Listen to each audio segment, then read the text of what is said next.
Per fer una notificació prèvia haurem d'anar al botó de residus, ens haurem d'anar a FA-NP, despleguem, seleccionem NP i ens anirem a nova.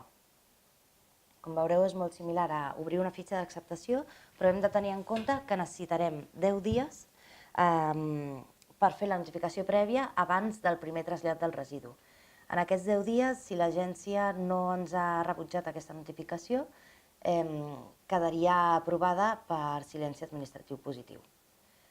En aquest cas, com hem entrat amb el perfil de productor que podem veure aquí dalt, ja ens sortirà seleccionat i complimentat automàticament a l'operador del trasllat, ens sortirà també el productor complimentat automàticament i hauríem de ficar la informació de declaració de les dades del residu i el destí al que li farem aquest codi. En aquest cas farem bateries, seleccionem o escrivim aquí el que ens sigui més ràpid i ens apareix que és un residu perillós. Haurem de fer la descripció obligatòriament, la quantitat anual que estimem transportar i la quantitat que estimem per cada transport.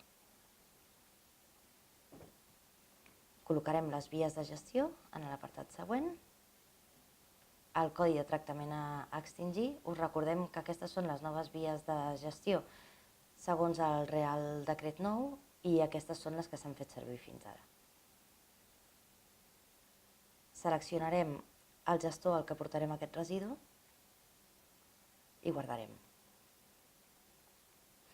Aquí ens apareixerà el número de notificació prèvia i com a una fitxa d'acceptació haurem d'assignar. Si hem entrat en perfil de productor i som nosaltres qui obrim la notificació, haurem d'assignar com a notificant i com a productor.